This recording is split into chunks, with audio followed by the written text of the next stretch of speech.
on which the Jews were forced to attend an annual Christian sermon in Rome.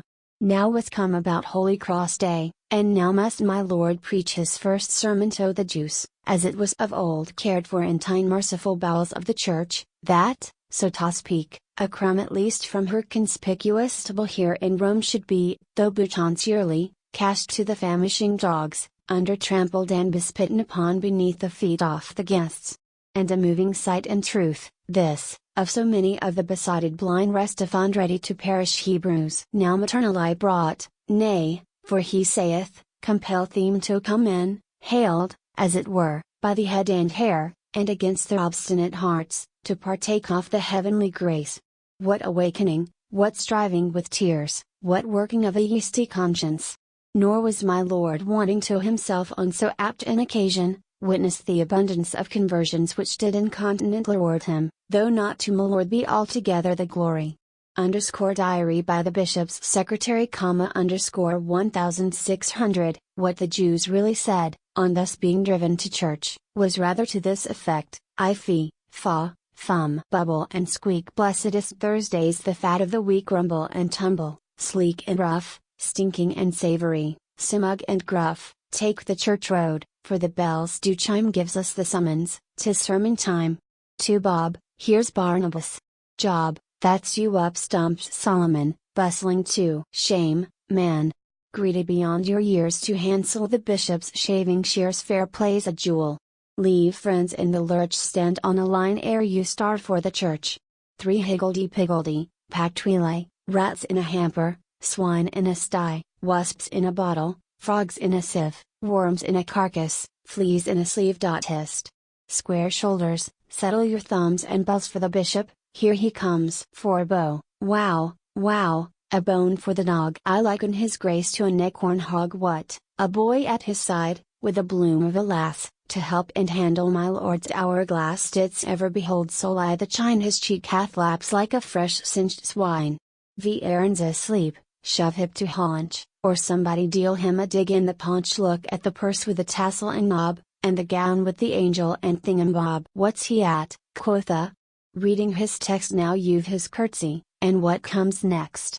Vice to our converts, you doomed black dozen, no stealing away, nor cock nor cousin. You 5, that were thieves, deserve it fairly. You 7, that were beggars, will live less sparely. You took your turn and dipped in the hat, got fortune, and fortune gets you, mind that. 7. Give your first groan, compunctions at work, and soft.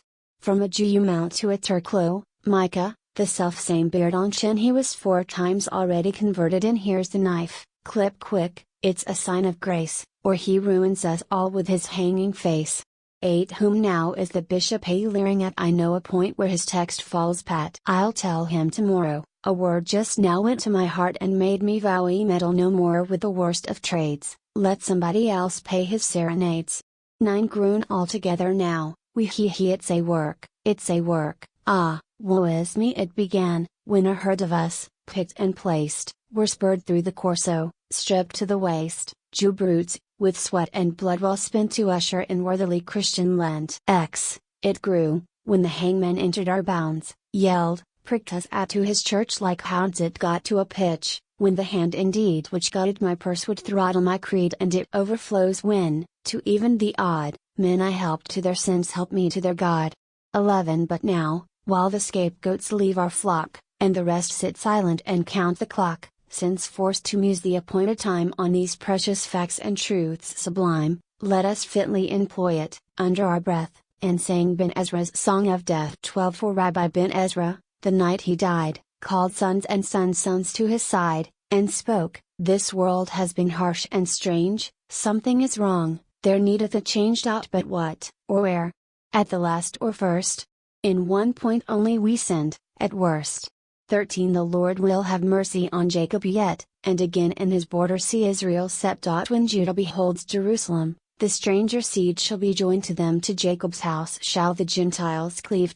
So the prophet saith, and his sons believe. 14a. The children of the chosen race shall carry and bring them to their place in the land of the Lord shall lead the same, bondsmen and handmaids.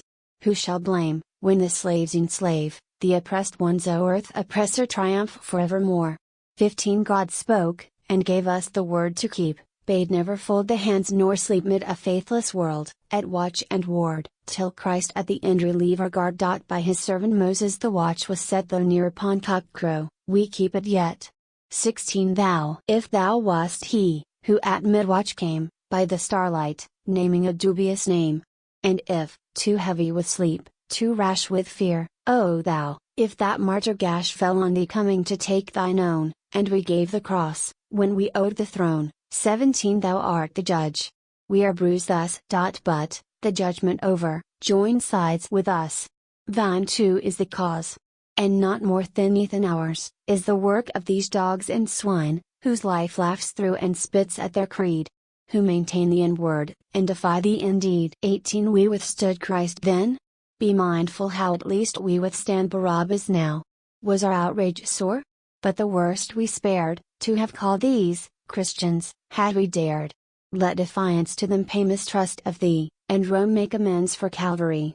19 By the torture, prolonged from age to age, by the infamy, Israel's heritage, by the ghetto's plague, by the garb's disgrace, by the badge of shame, by the felon's place, by the branding tool, the bloody whip, and the summons to Christian fellowship. 20 We boast our proof that at least the Jew would wrest Christ's name from the devil's crew. Thy face took never so deep a shade, Abel, we fought them in it, God our aid. A trophy to bear, as we marks, thy band, south, east, and unto the pleasant land. Pope Gregory XVI abolished this bad business of the sermon. R. B.